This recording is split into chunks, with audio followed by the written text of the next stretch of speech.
That's Aunt Kelly. For this growing family of 6, Trying to get 4 kids anywhere is a feat. that's why planning a short trip to Frankfurt back in April to take these pictures wasn't an easy task. But the busy family says they didn't even notice they'd accidentally dropped the SD card in a parking lot until a couple of days ago. And I started getting phone calls from people that I hadn't heard from in a long time. And I thought, well, that's strange. Why are they calling me? It was because of a random act of kindness from a stranger who called LEX18 wanting us to help her reunite the family with the SD card, despite the fact she had already moved to Florida. As a mother, she says she knows how precious those memories are. There still is goodness in the world, and she's part of that. But for this family, they say it was always about more than an SD card. Thomas. Life just seems to be going by really quickly. Is that Ethan just a couple of years ago? Yeah. Wow. Oh my goodness. Look at these guys. To have pictures to mark moments in your life, that's huge. Covering the news in Lexington, Jessica Reyes, LEX 18 News. Amidst the downtown Lexington traffic, as skaters hit the ice, the sound of emotion stood out. My heart is torn in pieces. Music, balloons, and candlelight in Triangle Park. Family and friends of Patrick Puckett gathered to celebrate. When he walked into a room, he became the center of attention. So Ronald Cowherd figured what better spot to honor his son. The center of downtown. It goes back to him being the center of attention. They were there not to mourn Patrick's death, but to remember him on what would have been the week of his 19th birthday. On a tombstone, you have a birth date and an end date. We want to erase the end date and focus on the birth date. And that's exactly what they did, sharing tears and memories. And no matter what you were going through that day, a big bear hug from Patrick, you forgot about all your troubles. He's so hyper, he would pick you up, hug you, whatever he needed to do. It don't matter if you was black or white or Hispanic, he loved you.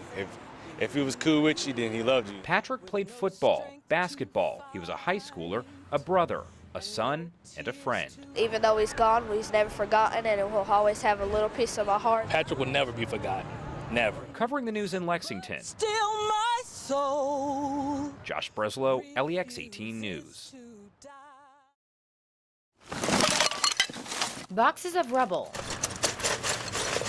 buckets of ash, barrels of what once were Martha Holler's most precious possessions. Now evidence slowly sifted in a crime hard to comprehend. She was murdered, and that's awful, and then burned. For Earlene Johnson, looking at what's left of Martha's life is especially devastating. It's like losing your sister. The pair were inseparable. Best friend. She was my best friend. She was like a sister. They shared dinner on Friday, then Martha went home to sew. Shortly after, she was killed, and her home was engulfed in flames. I just feel terrible. I cried and cried. My eyelids was sore from crying. Johnson says she's shocked, but not surprised. Martha had a passion for antiques and owned several stores and a second home. It was burglarized a few weeks before this tragedy. Now Johnson thinks the crimes might be linked. That's what is in my mind, that she was getting close to finding out who done it. Kentucky State Police won't say if they're connected or if they have a suspect in mind, but friends have their own theories. I hope they find who done it. I really do, and I hope they put them away for a long time. Whatever the outcome, Johnson says the most tragic part is that the community has lost such a sweet, caring, and loving lady. It's a very big loss, very big. Everybody loved Martha, everybody. Covering the news in Lee County, Hannah Mordeau, LEX 18 News. Charles Bruni spends his days volunteering with Scott County Habitat for Humanity. For me to keep busy during retirement, do things I like to do, and at the same time help others. But instead of helping others, thieves are hurting the progress made on these homes after someone stole the copper wiring out of the crawl spaces. This is the second time thieves have targeted these homes off Shoal Drive in Georgetown, pushing back move-in day for 2 families in need. It's just sad that they're having to wait in conditions that they need out of. That's why they get a Habitat home. Police have stepped up patrols in the area to increase security, but the thefts have cost the organization thousands of dollars, and they can't afford to hire a night guard. The wiring's not free, and we have to raise that money. So when the thieves steal here, they steal from the homeowner, they steal from Habitat, and they steal from the community. The families were supposed to be moved in by Christmas. Now volunteers hope they'll be moved in by the end of March. Covering the news in Scott County, Kate Springer, LEX 18 News. There's so much snow on these roads, we had to park our car and walk to the scene. Tonight's treacherous conditions also caused a lot of problems for firefighters. Fire crews not only had to battle the flames tonight, the weather was also a big adversary. With the engines being heavy as they are, it's hard to get them back and forth. And while fighting a fire on Beach Fork Road, one of the engines got trapped in the snow.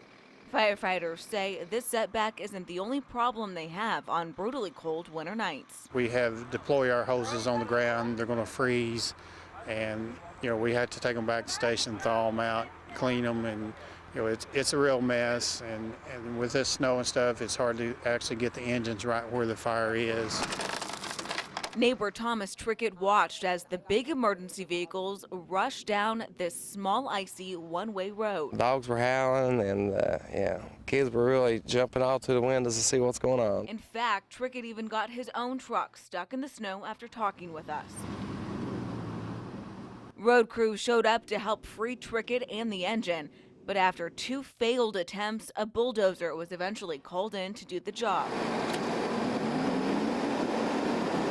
Firefighters say some of the trucks do have chains on the tires, but for the most part, they just have to deal with whatever Mother Nature throws at them. That's our biggest stumble block, is weather like this will actually affect not only the fire trucks getting to the fire, but it also affects the firefighters fighting it in the cold. With more cold conditions on the way, firefighters are worried what could lie ahead for the next few days. Covering the news in Powell County from the LEX 18 Mobile Newsroom, back to you.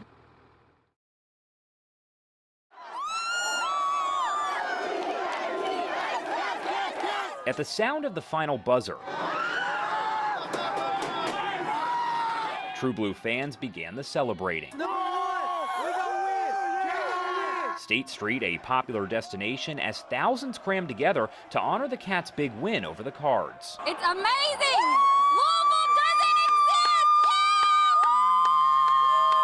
I'm ready for the next game, and when we win in the Final Four.